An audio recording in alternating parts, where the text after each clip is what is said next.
देता हूं कि आने वाले समय में सरकार समाजवादियों की हो, उत्तर प्रदेश विकास के रास्ते पर जाए, खुशहाली के रास्ते पर जाए और जिस तरह का अन्याय, उत्पीड़न या लगातार सरकार के माध्यम से अपमानित होना पड़ रहा है लोगों को, झूठे मुकदमे लग रहे हैं। कहीं आप अगर आवाज उठाएंगे तो आपकी आवाज को दबा दिया जाएगा। ऐसी सरकार के खिलाफ जो एकजुट हो रहे हैं, मैं उन सब का बहुत बहुत स्वागत कर रहा हूं।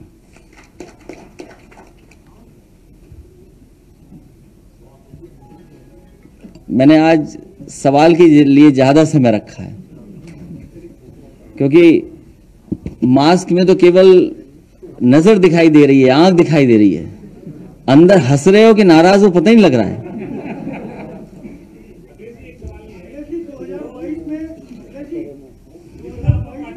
और ये प्रकाश चंद बर्नवाल जी हैं, एडवोकेट हाई कोर्ट, मैं इनके साथियों का बहुत बहुत स्वागत करता हूं।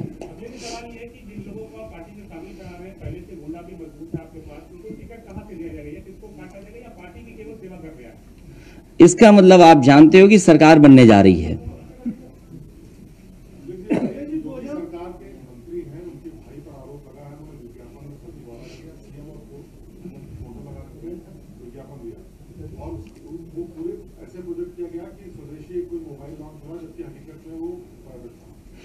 भारतीय जनता पार्टी से और उनके लोगों से कुछ भी उम्मीद कर सकते हैं आप। किसी सीमा तक भारतीय जनता पार्टी के लोग जा सकते हैं। आए दिन खबरें मिलती हैं, आए दिन ये सूचना मिलती है, जो काम कभी लोकतंत्र में नहीं हुए, जो काम कभी किसी सरकार में सोचा नहीं जा सकता था, उस तरह के काम भारतीय जनता पार्टी में वहां हो रहे हैं जहां आप कल्पना नहीं कर सकते। क्या एक मंत्री जिसने शपथ ली हो, जो लगातार सरकार के करीब रहा हो, उस पर यह आरोप लगना कि कोई फर्जी मोबाइल लॉन्च कर दिया, कई कंपनियों को बना देना, और उसके बाद सरकार का जवाब क्या है? बात यही नहीं खत्म हो जाती है। हमें वो बात भी नहीं भूलनी चाहिए कि इसी विधानसभा में जहां चुन करके लोग आते हैं, वहां पर अधिकारी, सरकार के कुछ लोग फर्जी और बनकर के कितना बड़ा भ्रष्टाचार का रैकेट चल रहा था। और फिर वो दिन कैसे भूल जाएंगे आप कि एक पुड़िया मिल गई आपको, विधानसभा के अंदर एक पुड़िया मिल गई, वो पता नहीं खैनी की थी कि किसी और चीज की थी कि किसी की जेब से गिर गई थी।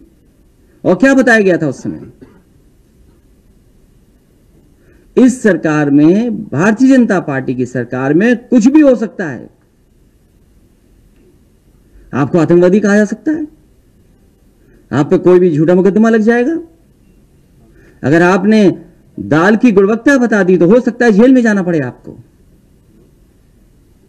दूध में पानी कितना है उसकी मात्रा बता दी तो तैयार रहिए, कोई धारा लग जाएगी आप पर।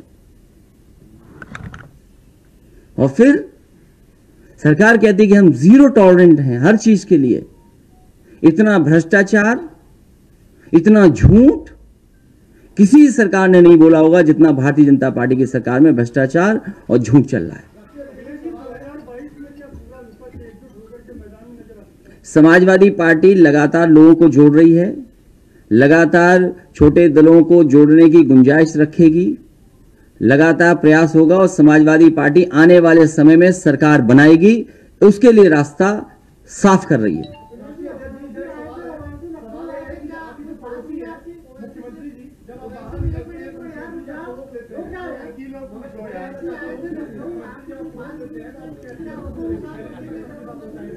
ये दूसरा तुम्हारा, क्योंकि अभी आज जन्मदिन नहीं है, प्रिविलेज नहीं मिलेगा तुम्हें।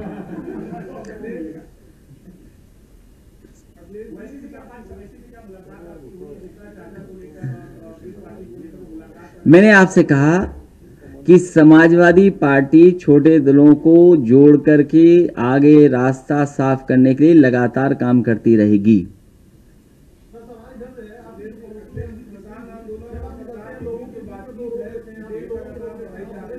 एक एक लोग पूछो भाई।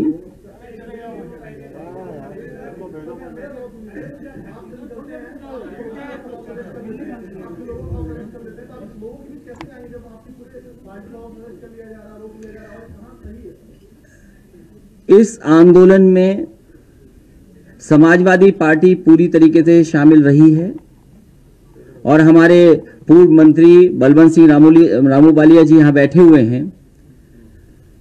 इन्होंने लगातार किसानों के सवाल पर और समाजवादी पार्टी का एक एक कार्यकर्ता जो दिल्ली के कानून हैं उन कानूनों के खिलाफ लगातार संघर्ष कर रही है। मैं ये दावे के साथ कह सकता हूं कि देश में इतने किसी पर मुकदमे नहीं लगे होंगे जितने समाजवादी पार्टी के नेता और कार्यकर्ताओं पर मुकदमे लग रहे हैं इस आंदोलन में। ये तो बहुत छोटी सी घटना है और वही कर सकता है जिसका बहुत छोटा दिल हो, जो जनता के सामने ये न कह पाए कि जो कानून बने हैं वो उनके पक्ष में है कि उनके लिए डेथ वारंट तैयार हो रहा है। मैं सरकार से जानना चाहता हूं, सरकार का लगातार ये बात आती है कि वो एमएसपी देंगे, कम से कम ये बताएं कि एमएसपी मिलेगी कहां पर। पूरे उत्तर प्रदेश का धान बिक गया, लुट गया, किसान को कहां एमएसपी मिला ये भारतीय जनता पार्टी के लोग बताएं। ये देवी पाटन मंडल के बहुत सारे महत्वपूर्ण नेता बैठे हैं, इनके जिले में धान होता होगा, भूल जाइए हमें धान की कीमत नहीं मिली। ये बैठे हैं वैद्यनाथ दुबे जी, बताओ आपके यहां धान होता है कि नहीं होता है। ये चेयरमैन कमरुद्दीन साहब बैठे हैं, धान है कि नहीं है। ये हमारे शुक्ला जी बैठी हैं पूर्व विधायक, बताओ इनके यहां धान है कि नहीं है। ये जनप्रतिनिधि हैं, इनसे पूछिए कि कहीं अगर सरकार ने जो एमएसपी था 1800 रुपए से ऊपर किस किसान को दे दिया। 900 1100 बिक गया। और अकेले में मैं कहूंगा पंडित सिंह जी से बात कर लेना, पूरा बता देंगे किसने ले लिया है वो पैसे। तो कहीं भी देश में, और केवल उत्तर प्रदेश का सवाल नहीं है, देश का सवाल है। आज जरूर दिखाई दे रहा है कि न जाने क्या बदलाव आ जाएगा। और फिर आप पुराना देखिए, जो जो फैसले भारतीय जनता पार्टी के थे उसने देश की अर्थव्यवस्था को बर्बाद किया है। याद कीजिए नोटबंदी, लोग लाइन में लग गए, जान चली गई। क्या नोटबंदी से भ्रष्टाचार खत्म हो गया? जीएसटी से क्या व्यापार का आसान हो गया? इसी तरह लॉकडाउन का जो फैसला था, याद कीजिए, क्या उत्तर प्रदेश में 90 से ज्यादा लोग जो मजदूर चले थे दूर दूर से, उनकी जान नहीं चली गई? बताओ सरकार ने क्या मदद की। और मैंने उस समय भी कहा था कि सरकार के पास 90,000 से ज्यादा बसेस हैं, लेकिन सोचिए सरकार ने क्या किया, एक भी बस नहीं चलने दी, लोगों को पैदल चलने दिया। कौन भरोसा करेगा भारतीय जनता पार्टी पर कि जो कानून ला रहे हैं उस कानून से किसान बर्बाद होगा कि नहीं होगा। और फिर तरीका साफ है उनका, जितनी भी उत्तर प्रदेश में मंडी बन रही थी उन सब का काम रोक दिया। अब मंडियों पर नजर है, बड़े बड़े उद्योगपतियों की इन जमीनों को कैसे लिया जाए। आप बताइए एक्सप्रेसवे पे मंडियां बनी थी कि नहीं बनी थी? जितनी समाजवादी सरकार में बन गई उसके अलावा एक ईंट इस सरकार ने नहीं लगाई। आप बताइए किसान बाजार बन रहे थे, उन किसान बाजारों को क्यों नहीं बनने दे रही सरकार? ठठिया में मंडी बन रही थी, मलिहाबाद में आम की मंडी बन रही थी, आपके मैनपुरी इटावा के आसपास के लिए अनाज और फल सब्जी की मंडी बन रही थी। बाबा रामदेव जी को 500 एकड़ जमीन दी थी कि मंडी बनाएंगे, वो एग्रो बेस्ड कोई कारोबार करेंगे। क्या हुआ उसका? आजमगढ़ में मंडी के लिए जगह लेनी थी, सुल्तानपुर में मंडी के लिए जगह लेनी थी, आपके गाजीपुर में मंडी बननी थी। मैं जानना चाहता हूं सरकार से कि एक्सप्रेसवे के किनारे जो मंडियां बनी थी कितनी जगह ली इन्होंने, कितने किसान बाजार बनाए हैं। लखनऊ का किसान बाजार बिक गया। और सबसे सुंदर देश का मॉल जो बनाया था समाजवादी सरकार में, वो बताओ सरकार बनती बिक गया कि नहीं बिक गया? आपका बीएसएनएल कहां खड़ा है? उन चीजों में बहस मत करिए। ये सरकार किसानों को धोखा दे रही है। और फिर और डिटेल में आप जाओगे, क्योंकि उद्योगपतियों को यह पता है कि जो पैक्ड आटा है, जो पैक्ड आटा हम और आप खरीद रहे हैं, उसका बाजार 20% की ग्रोथ रेट से बढ़ रहा है। कोई है कारोबार ऐसा, बताओ हमें, कि जहां पर ग्रोथ रेट इतनी हो? तो इनकी नजर केवल किसान की पैदावार पे नहीं है, नजर बाजार पे भी है। और किसान को अगर बाजार पे छोड़ दोगे तो किसान कैसे मुकाबला करेगा? उसकी मदद हमेशा सरकार करती है। दुनिया में जहां कहीं भी खेती है, जहां कहीं भी आज अवस्था बेहतर है, वहां किसानों की मदद वहां की सरकारें कर रही हैं। और ये सरकार अपना हाथ पैर पीछे खींच रही है। आप पूछिए कौन सी मंडी बनाई है सरकार ने?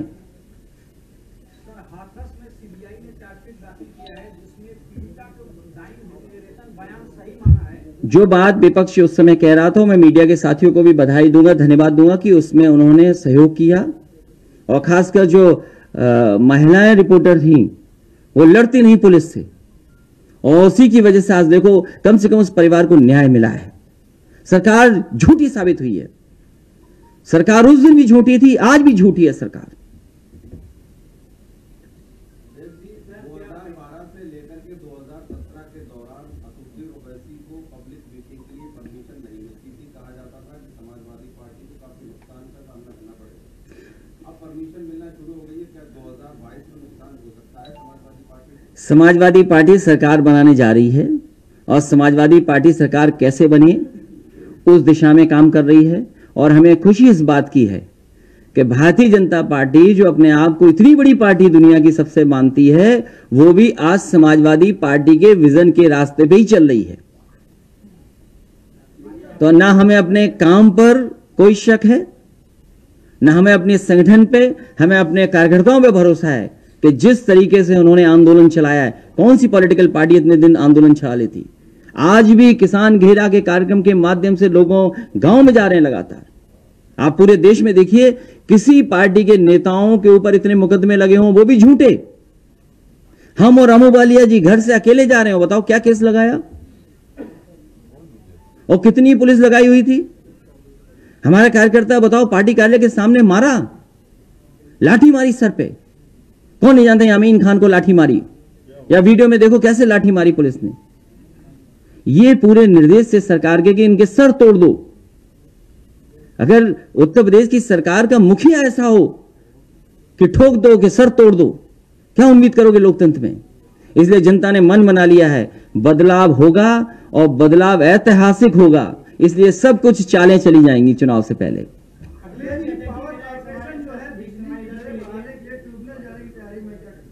सरकार लगातार ऐसा ही काम कर रही है। सरकार हटने जा रही है क्योंकि बिजली बहुत महंगी कर दी उन्होंने।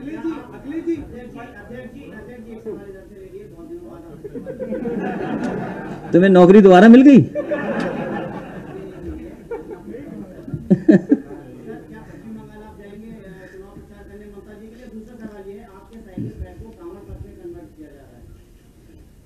मैंने आपसे कहा कि समाजवादी पार्टी और हम सब लोगों को इतनी खुशी इस बात की, गर्व है कि समाजवादी विजन पे ये सरकार चल रही है। बताइए आप, पूर्वांचल एक्सप्रेस किसका है? इस मेट्रो पे फोटो जरूर लगा ली, लेकिन फोटो वहीं तक लगी है जहां तक समाजवादियों ने बनाई। आप सोचो कभी कि क्यों नहीं बना पा रहे आगे? अरे अपने घर में नहीं बना पा रहे, दूसरे जिलों का उद्घाटन शिलान्यास कर रहे हैं आप याद कीजिए, मुख्यमंत्री जी ने कहा कि हम गोरखपुर में मेट्रो देंगे। अब गोरखपुर वाले अभी तक इंतजार कर रहे हैं कि मेट्रो कब मिलेगी। वो आगरा का शिलान्यास कर रहे हैं और जगह का शिलान्यास कर रहे हैं, गोरखपुर में कब मेट्रो आएगी? अगर उनका खुद का विजन होता तो शायद गोरखपुर में आती, क्योंकि ये विजन समाजवादी सरकार का था। इसलिए आगरा में मेट्रो आई, इसलिए कानपुर में मेट्रो आई, बनारस की मेट्रो को शुरू नहीं कर रहे हैं लोग। इसलिए साइकिल ट्रैक आज भी काम आ रहा है। और मैं वेस्ट बंगाल के लिए ही कहना चाहता हूं, वेस्ट बंगाल की जनता से यही कहूंगा, ये भारतीय जनता पार्टी इसी तरह नफरत से राजनीति करती है, लोगों को डरा के धमका के पार्टी में शामिल करती है। ये उनका मॉडल है, बड़े नेता को तोड़ लेना, बड़े नेता से झगड़ा करा देना पार्टी में, ईडी सीबीआई इन सबका सहारा लेना, ये उनका मॉडल है काम करने का। यूपी के दिन याद कीजिए आप, किन किन नेता को तोड़ा था उन्होंने, क्या क्या साजिश बनाई थी। क्या वही लोग साजिश में आज फिर नहीं शामिल हैं क्या? तो ये वेस्ट बंगाल में जो साजिश हो रही है यूपी में देख चुके हैं, लेकिन हम बंगाल की जनता से ये कहेंगे कि भारतीय जनता पार्टी को हराएं। कम से कम वहां से संदेश ये जाए कि नफरत की राजनीति कामयाब नहीं हो सकती।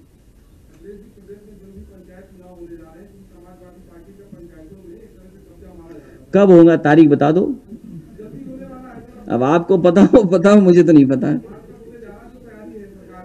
अब जब तारीख आ जाएगी तो बता देंगे आपको, अभी तो फिलहाल कुछ दिखाई नहीं दे रहा मुझे। गाजियाबाद में हज हाउस आजम साहब ने बनवाया था, एसआईटी ने जांच करा दी है और कहा है कि जो लागत थी उससे ज्यादा लगाकर वहां का हज हाउस बना। अगली बार एसआईटी समाजवादी की होगी, तुम जिसकी चाहो उसकी जांच करा लेना। ये तरीका है भारतीय जनता पार्टी का। लेखपाल तुम्हारा, एसडीएम तुम्हारा, डीएम तुम्हारा, एडीएम तुम्हारा, सब कुछ तुम्हारा, जांच वही करेंगे। और फिर एसआईटी सब चीजों की जांच क्यों कर रही है, ये भी सवाल बड़ा है। एसआईटी की जांच कौन करेगा? आपको हमको जब चाहो तब फंसा देंगे, इसी फंसा देंगे। आपने आज पिंक ये जो पहना है, इसकी कीमत तो बाजार में 10,000 थी और बता रहे तुम 5,000। आओ बहस कर लो। अखिलेश जी, आने वाले जो चुनाव है, पंचायत चुनाव हो या विधानसभा चुनाव हो, शिवसेना और आम आदमी पार्टी जो लड़ाई में आ गई, आपको लगता है विपक्ष पे इसका क्या असर पड़ेगा? उत्तर प्रदेश बहुत बड़ा प्रदेश है।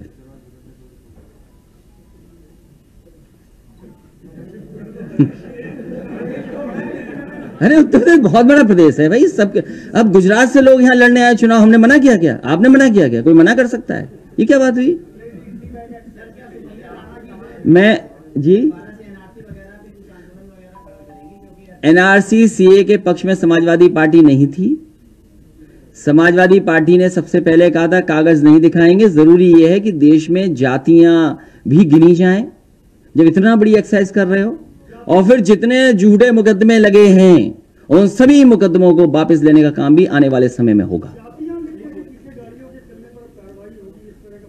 अच्छा, वो सोशल मीडिया की मजाक को यहां क्यों ला रहे हो? हवाई जहाज में भी तो नाम लिखे रहते हैं लोगों के। जब मुख्यमंत्री और उप मुख्यमंत्री ने दोनों पहले दिन मुकदमे वापस ले लिए थे, इनसे क्या उम्मीद करोगे आप?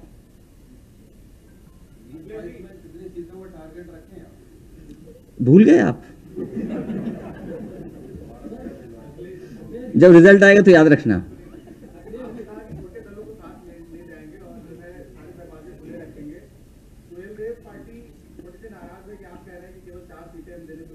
भैया क्या बात कर रहे हो आप? आपको किसने बता दी 4 सीट? आप भूल जाइए। ये जब बात समाजवादी पार्टी ने कहा है कि समाजवादी पार्टी रास्ता खोल के रखेगी, जो भी छोटे दल आना चाहेंगे उनके गुंजाइश बना के रखेंगे।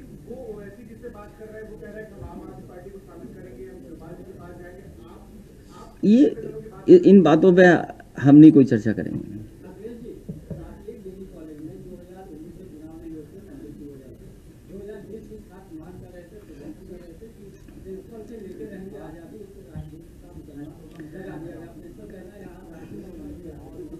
ये सरकार ऐसे ही चलती है और ऐसी चल रही है सरकार। ये सरकार जब तक जाएगी नहीं तब तक आप लोकतंत्र को नहीं बचा सकते। आपको किसी चीज की आजादी नहीं है। आप दूध में पानी बोल देंगे तो आप जेल चले जाओगे। तो आपने ऐसी बात क्यों कह दी आपने? और फिर साकेत जो फैजाबाद का है, समाजवादी लोग जीत न जाए इसलिए चुनाव नहीं होता है वहां। आप ये जानते ही नहीं बात। समाजवादी जीत जाते हैं वहां पर, इसीलिए चुनाव नहीं हो रहे वहां पर। गोरखपुर में भी चुनाव समाजवादी पार्टी जीत जाती छात्र संघ का, इसलिए चुनाव नहीं हुआ वहां पर।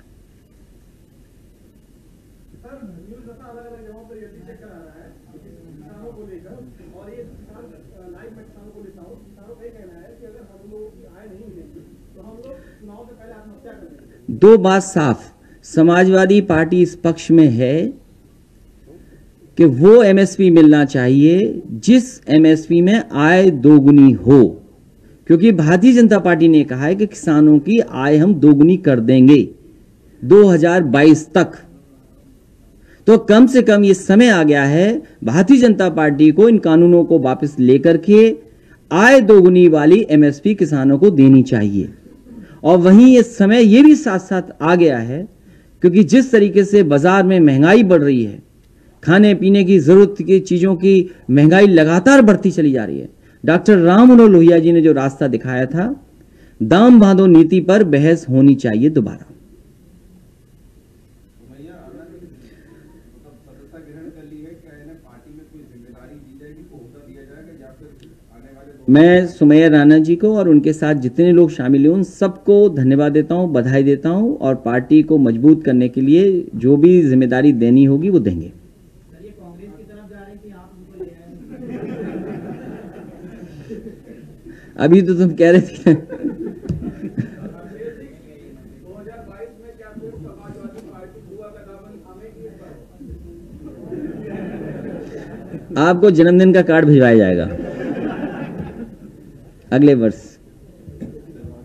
तो मैं एक बार फिर जो दूसरे दलों से आज समाजवादी पार्टी में शामिल हो रहे हैं, मैं उन सभी कार्यकर्ता नेताओं का बहुत बहुत स्वागत करता हूं, बधाई देता हूं कि आने वाले समय में इनका सहयोग और समर्थन मिलेगा, जिससे कि उत्तर प्रदेश में एक मजबूत सरकार बने, समाजवादी पार्टी और मजबूत हो।